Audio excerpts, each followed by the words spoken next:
Hello beautiful people, welcome to another video. I found this old bedside table on a bin day. Someone put it outside and wanted to throw it away, but I thought it had a lot of potential and I quite liked it, especially the stick figure man. So I took it home and decided to give it a makeover.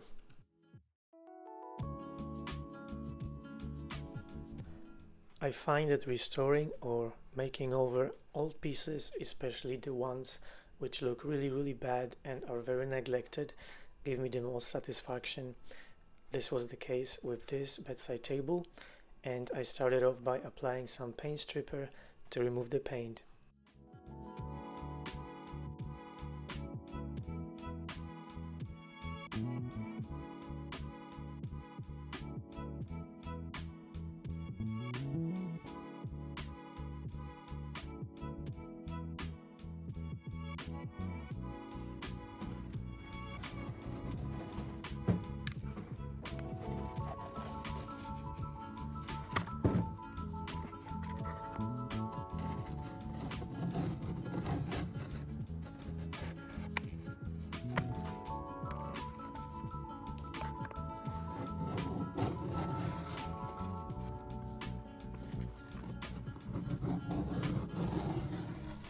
I wasn't quite sure at the time what I wanted to do to the top of this bedside table, but I removed the paint just to see what it looked like.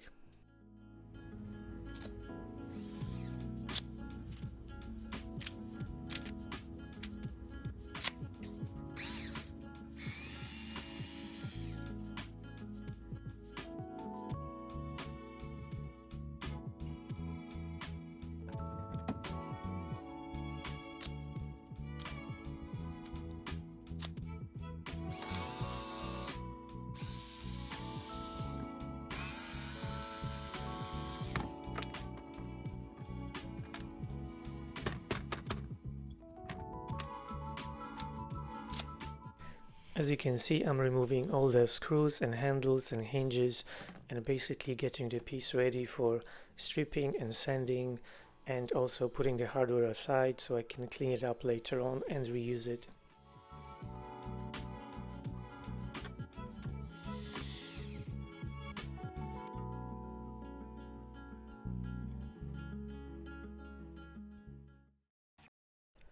I used all the strippers that I had at home, so I had two different types, but the second one actually worked better than the first one.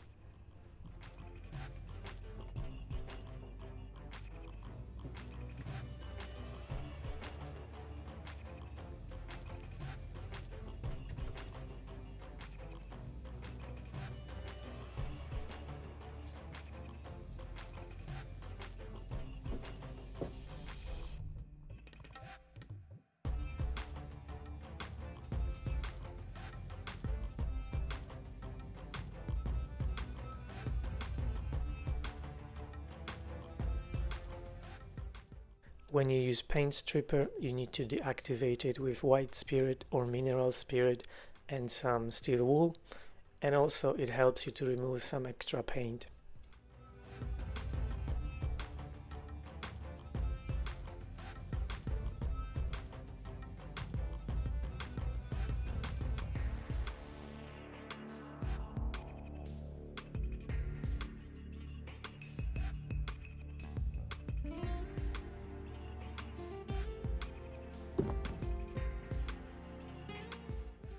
White spirit dries really quickly because it evaporates, and then I just went over the surfaces with my random orbit sander, and as you can see, the sandpaper was the wrong size, but it still worked really well.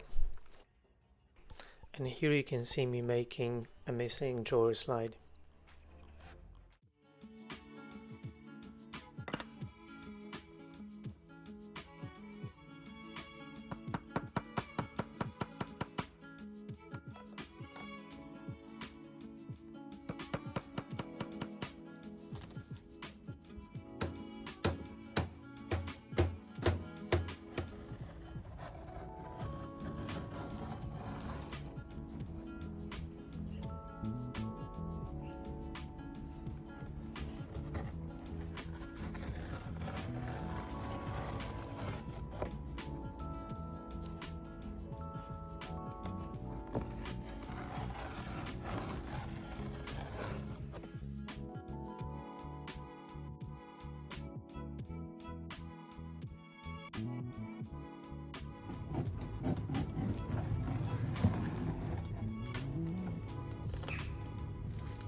I'm not gonna show you the whole thing, but this was a long process, and after stripping I did some scraping and sanding, and I will show you some clips just so you have an idea how much work it took.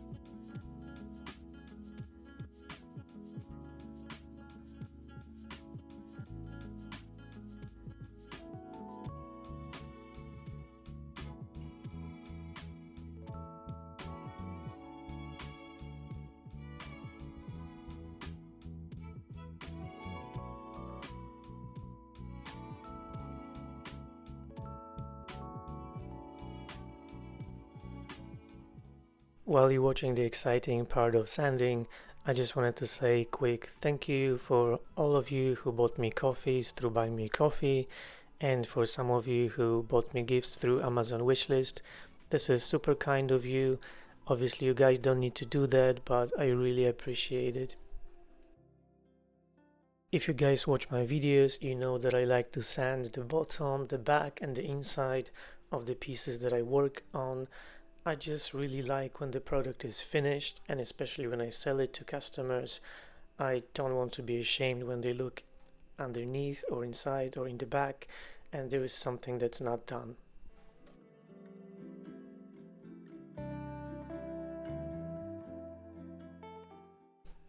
And now you can see a montage of me applying hexagonal tiles. I had some left over from a previous project that I did with Chris Donna from BellaRenovare. She's an amazing artist, and if you don't already know her, I will link her channel in the description. So I did a project with her using those tiles, but to be honest, I wasn't quite happy with how it came out, and I thought I could do better, so I decided to use those tiles on this project and try to achieve the look that I was going for on my previous one.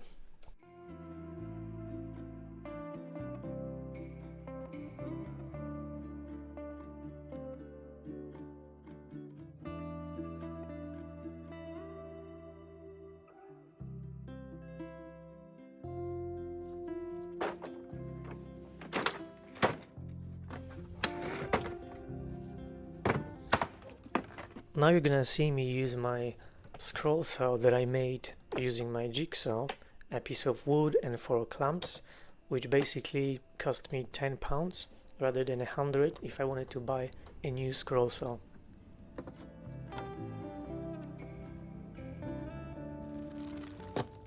As you can see, there are lots of tiles missing, but because they're not full size, I had to cut them to size, and the best way to do it is by using a scroll saw.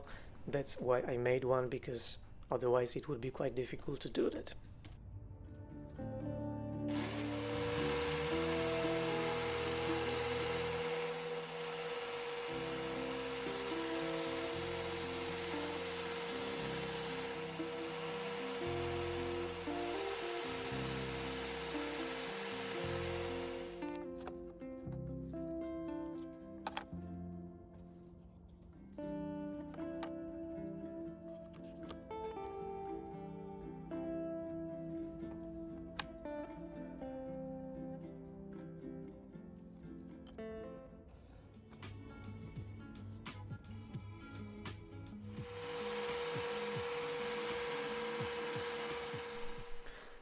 Also guys, if you can take a minute and just hit the like button and subscribe to my channel, I would really appreciate it.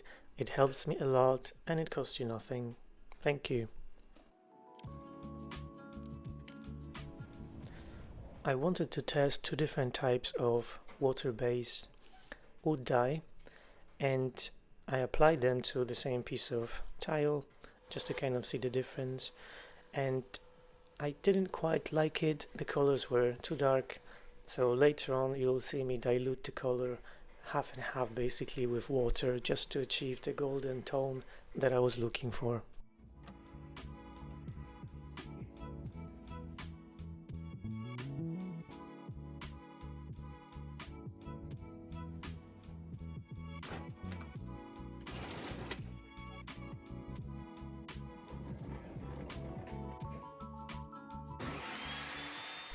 The little drawer had rounded edges, so it would be difficult to put the tiles on top just because there would be space between the edge of the tile and the edge of the drawer, so I decided to remove it and replace it with a straight edge piece.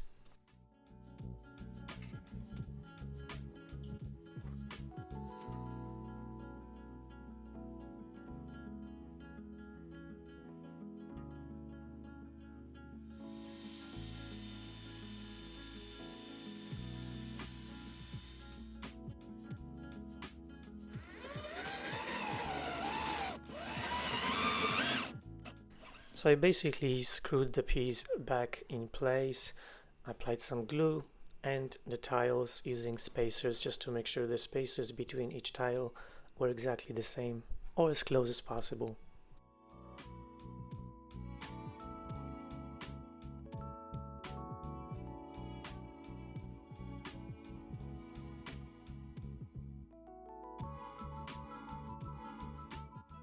I put the drawer front against a flat surface and I clamped it down just to make sure that the tiles would adhere properly.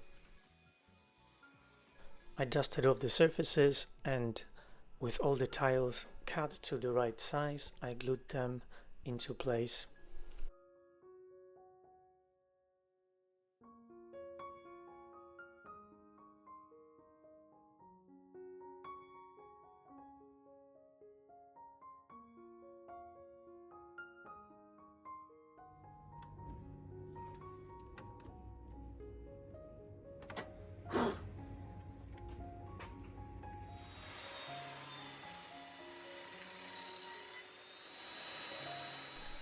There was also a missing shelf, so I made one.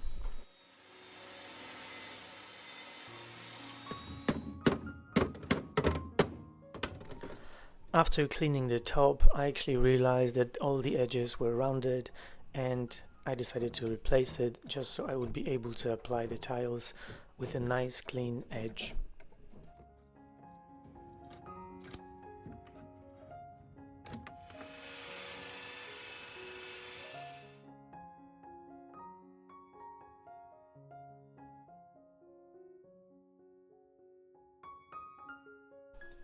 I had some old piece of pine, so I decided to use it for the shelf, and also had a piece of plywood that I repurposed for the top bit.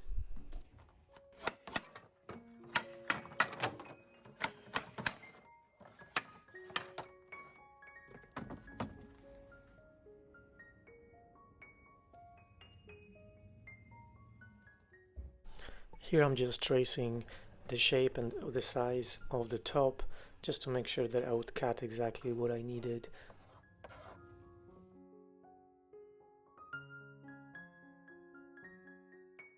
Once I removed the top, I realized that the back stretcher was a bit wobbly, so I applied some glue, and I also applied some glue to make sure that the top panel would stay in place, and I also used my nail gun.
The paint on the hardware was equally as hard to remove, so I used some paint stripper that comes in a spray. I was actually curious to test whether it was any good because I just bought it. And then when I removed the paint with some mineral spirit and steel wool, I cleaned it up with my Dremel tool and the wire brush.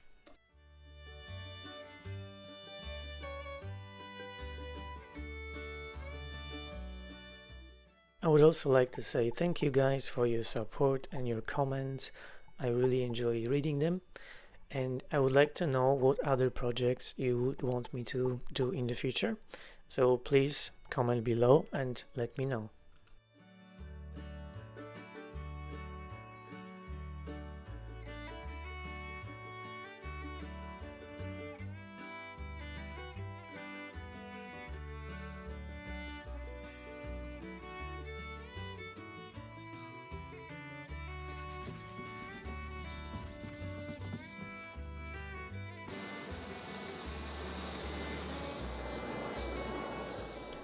If you are a regular viewer on this channel, you might have seen me use this Shushugiban technique in the past.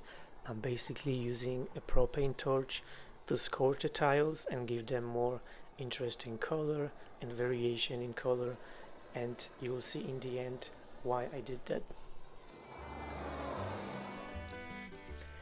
So I'm not done with this yet, but I'm applying wax at this point just to make sure that the next product I'm about to apply will not penetrate the tiles as deep as it would otherwise.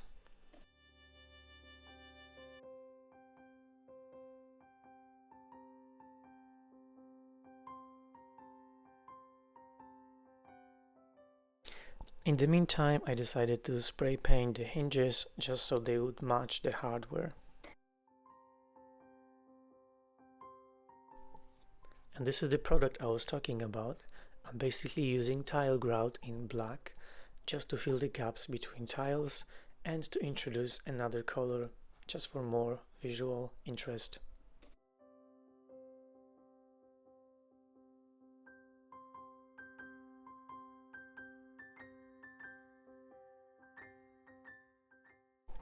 As you can see, it did stain the wood a little bit, so that's why I applied the wax, hoping that it would kind of prevent it.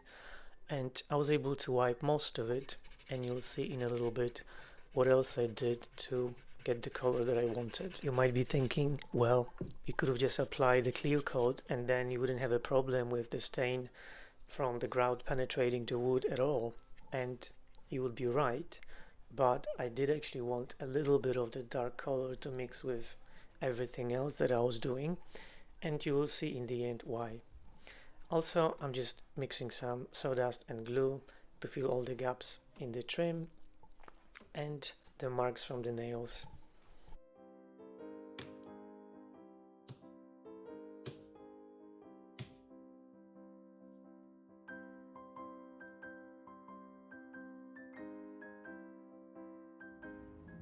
I let the grout dry overnight, and the next morning I cleaned it all well with mineral spirit, and I waited for it to evaporate, and when the tiles were dry I sanded them a little bit.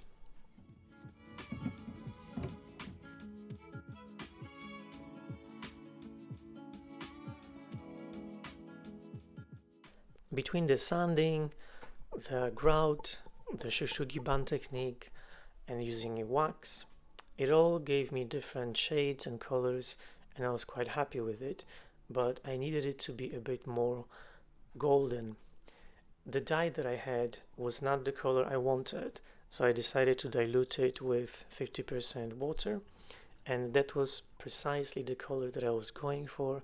It gave me a beautiful amber tone, and I applied 2 coats, and I was happy with it.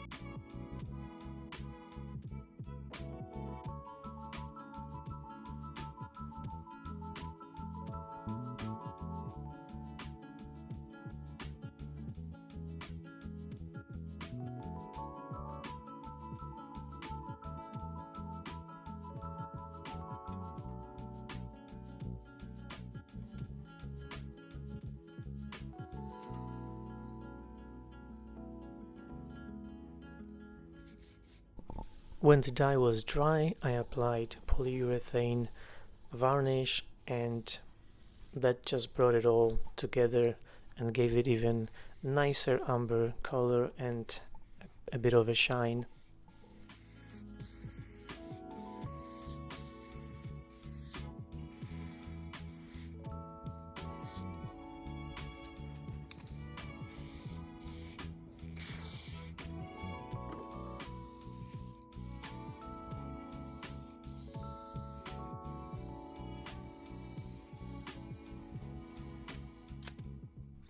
When the varnish was dry, I put the hardware on, and that's all.